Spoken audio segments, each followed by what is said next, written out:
snipers are the most dangerous fighters in any conflict. They bring death while remaining in the shadows. But many people have no idea just how difficult this profession really is. I'll talk about the main myths and rules of snipers, from their real effective range to the harsh truth about why they are not taken prisoner.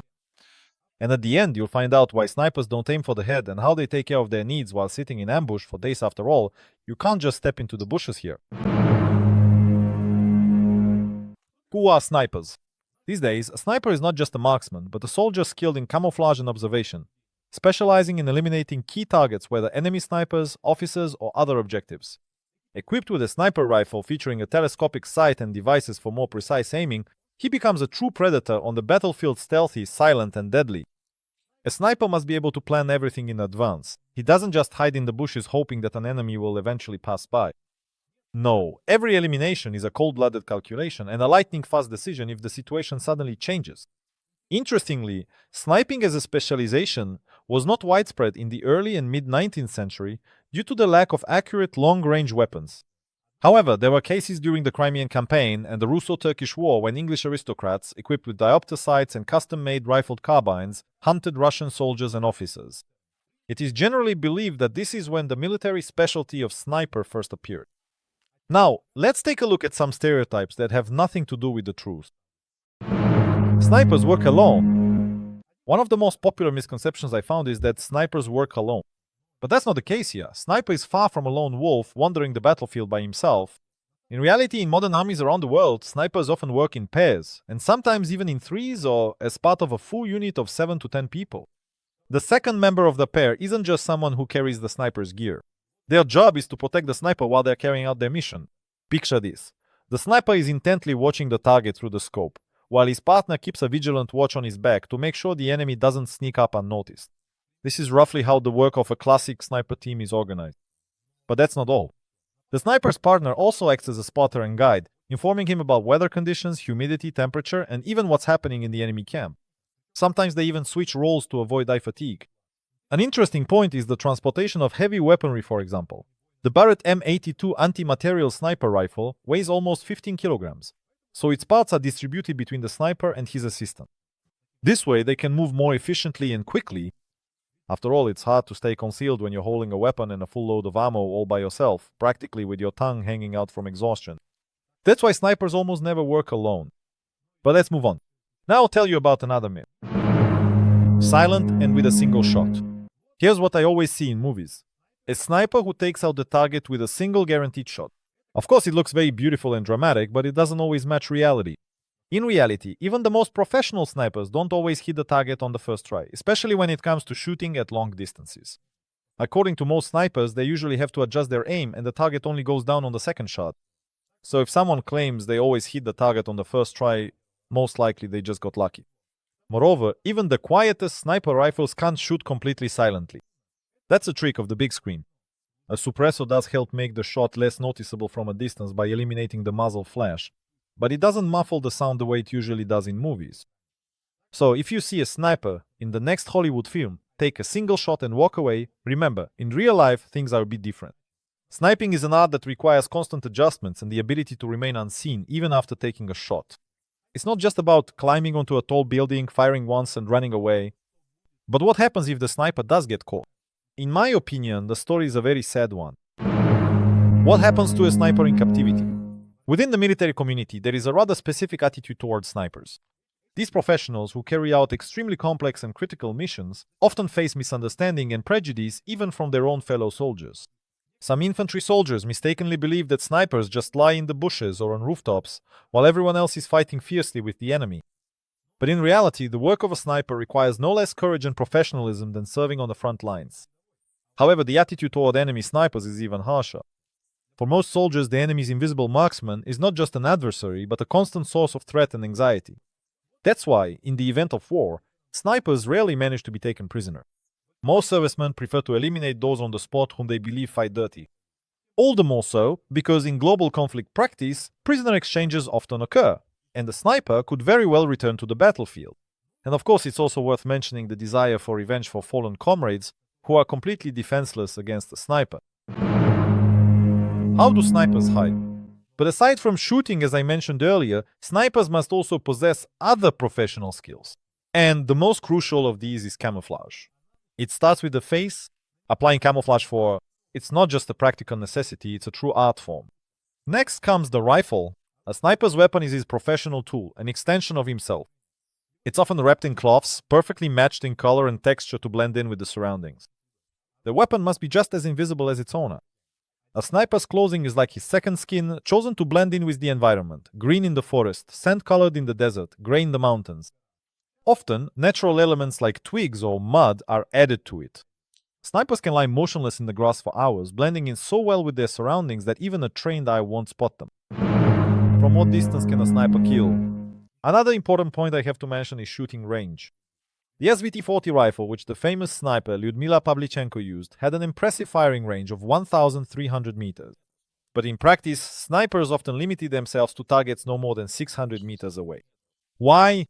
This is due to several factors: lack of experience shooting at long distances, and the risk of revealing your position if you miss. Over time, the effective range of sniper rifles has increased significantly thanks to advances in weapon and sighting technologies. For example, in 2009, British sniper Craig Harrison hit targets at a distance of 2,475 meters in Afghanistan.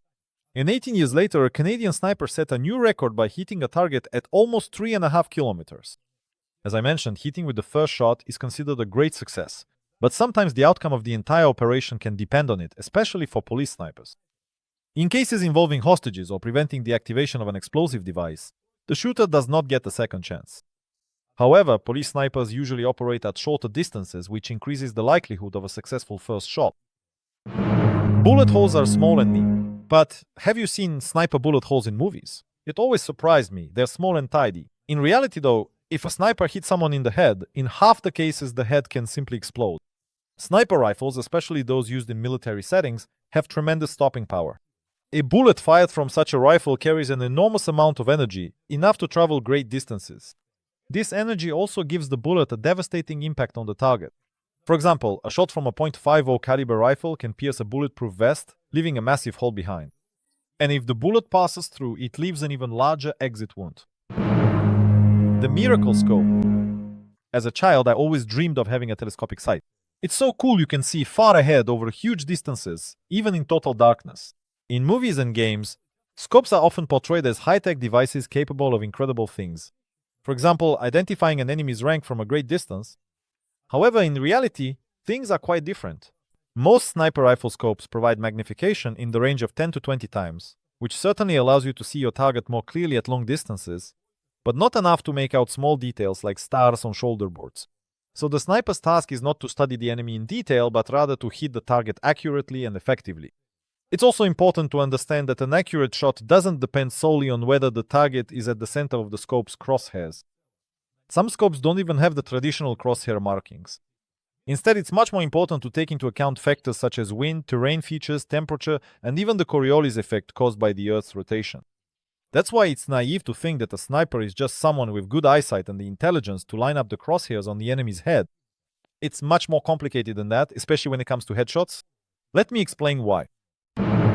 What exams do snipers have to pass? To pass the rigorous selection process for snipers, future candidates must overcome a whole series of tests that demonstrate their physical fitness and specialized skills. First, you need to successfully complete 3 physical exercises: a 100-meter sprint in no more than 13 seconds, at least 17 pull-ups on a bar, and a 3-kilometer cross-country run in field uniform in 12 minutes and 30 seconds. Of course, the standards vary slightly in different armies around the world and even between units, but overall they have similar parameters. In addition to physical training, candidates must demonstrate the ability to shoot accurately, navigate terrain, and use camouflage effectively. Special attention is given to observation skills and visual memory. Candidates must memorize and locate barely visible targets, which are then moved and camouflaged. The candidate's ability to remain calm before taking a shot is also tested, which is especially important for shooting accuracy. The exam itself is a true test of endurance and skills. But after selection, you do not become a professional yet. Several more years of continuous shooting practice lie ahead. After all, to truly master a sniper rifle, you need to fire at least 1,000 rounds, as they say in the American military school. By the way, snipers all over the world have their own unwritten code. Now I'll tell you about its main rules. The unwritten rules of snipers. For example, Professional snipers tend to avoid perfect shooting positions with a good view. Why? More complex and less obvious locations reduce the risk of being detected. After taking a shot, snipers usually change their position immediately to avoid being discovered and eliminated. In wartime, there is a rule: do not shoot at water sources, because this could lead to the mutual destruction of key resources for both sides of the conflict. After all, everyone needs to eat and drink. There is also a rule that a soldier should die with his weapon in hand, not in a defenseless state, for example, in the toilet with his pants down. By the way, I promised to talk about the call of nature. A shot to the head. The topic of headshots in sniper practice is actually quite complex. Although in movies and video games, headshots are often portrayed as the perfect way to eliminate an enemy, in reality it's much more complicated. Why is that? First of all, the head is small compared to the rest of the body, which makes hitting it much more difficult. Additionally, the head is highly mobile. The target can turn their head, making the task of aiming precisely even harder. Because of this, experienced snipers more often choose the torso as their target, since it is a larger and more stable area. Secondly, there is a tactical aspect related to wounding rather than killing the enemy. A wounded soldier or officer can cause more problems for the enemy than a dead one. This is because caring for a wounded person requires significant resources: medical assistance, hospital space, time and resources for treatment and recovery. Thus, wounding the enemy can have a greater impact on the opponent's combat effectiveness and logistics than killing them. Overall, the sniper's task is not just to eliminate enemy soldiers, but also to exert tactical influence on the enemy, which can include not only destruction, but also demoralization and creating additional difficulties for the opposing side. That is why army snipers rarely aim for the head, which makes them even more hated. After all, a wounded soldier can lie on the battlefield for days while his comrades are afraid to approach him because they are within the sniper's line of fire. A sniper's work often requires staying in one place for a long time without the possibility of moving. And we are all human, with the same needs. So what should one do? Some professionals simply hold it in as long as they can, while others always bring a small bottle or a condom with them, which doesn't take up much space but allows them to relieve themselves discreetly and without unnecessary noise. Another option is adult diapers. You might ask, why not just go off to the side or relieve yourself where you are? First of all, the sniper would then lose the ability to monitor the situation, and the risk of being discovered increases. Even the smell of urine can attract unwanted attention from guard dogs or other animals. And besides, nobody really wants to go in their pants. Because there are so few revelations from professional snipers, myths and stereotypes arise, which are then pushed on us from the screen. Thank you for watching.